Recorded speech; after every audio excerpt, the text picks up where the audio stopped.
could see the hole here, about 3/8 of an inch. And then a couple days later, maybe a day later, he said, "Joe, you have a minute?" And I said, "Sure." He said, "I want to show you something. Those pictures I showed you the other day, these are the same ones, but a little different." And I said, "What do you mean?" He said, "Let me show you." He got the first one out, and I said, "No hole." He said, "No, they covered it up." And the back of his head, above the line, big hole about the size of a grapefruit. And looked in the back, the hole was neatly covered up. And I said, "Who did that?" He said, "Well, I didn't do it." I said, "Well, I'm not saying you did, but I'm surprised." A large wound about this size at location.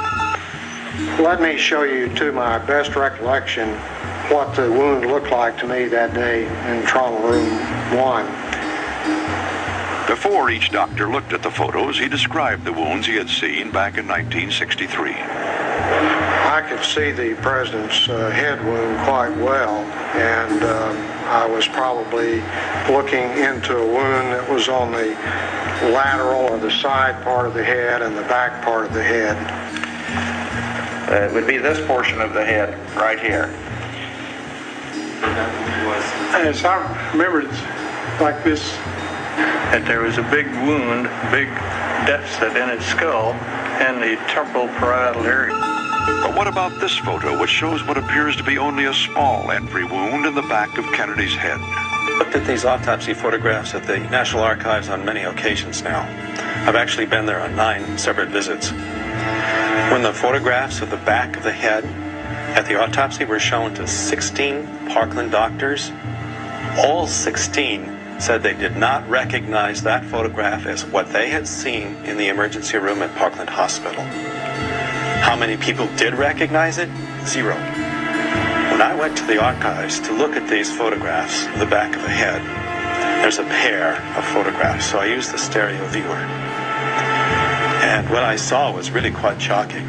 This whole area of hair on the back of the head, with the hair standing up, looked as if it had been glued in one particular plane in space. It was 2-dimensional. Whereas the rest of the photograph is 3-dimensional. And the 3D effect occurs for virtually all the other pairs of photographs, so this was unique. The back of the head, this area, and the hair sticking up here looked as though it was simply 2-dimensional, as if it had been glued into one position in space, in one plane. It was the most bizarre. What does that mean? Photographic forgery. We get a 3D effect for all the image except for the place where it's exactly the same because it's been dubbed in. So they took out basically the part where the hole was. These photographs were always in the control of the Secret Service. So whoever changed this, whoever modified it, either had to be in the government or had to have the approval of the government to do this. We certainly can't imagine the Mafia, for example, doing this, or the Soviets. There's just no way. It had to be someone with government approval.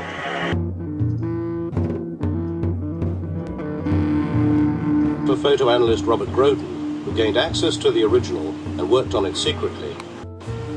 In 1964, the Warren Commission dealt with this evidence by not looking at it. It was made available to them.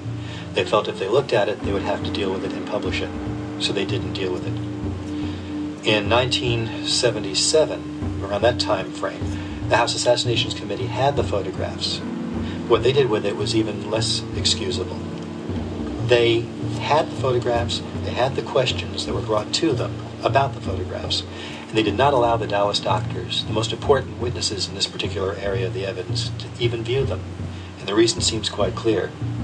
If they have the best eyewitnesses looking at the photographs saying that's not the condition of the president's head, then you not only have a conspiracy to kill the president, but absolute proof of the conspiracy to cover it up after the fact, because the only people who had the photographs were the government. If somebody faked those photographs, it was someone within the government, someone who had access to those photographs. I can see that he had a large, about 7 centimeter opening in the right occipital parietal area. A considerable portion of the brain was missing there, and the occipital cortex, the back portion of the brain is lying down near the opening of the wound. Almost a fifth or perhaps even a quarter of the right back part of the head in this area here had been blasted out, along with probably most of the brain tissue. The Naval Medical Center at Bethesda for the official autopsy. Medical technician Paul O'Connor. And having brains left, literally. The president's brains were literally blown out of his head.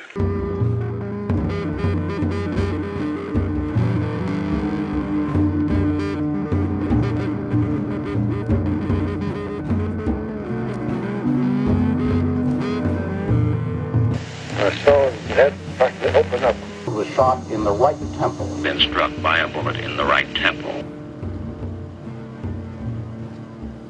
Found here in this area. And not on that stretcher. That's the stretcher I took off the elevator. It was there when I came up.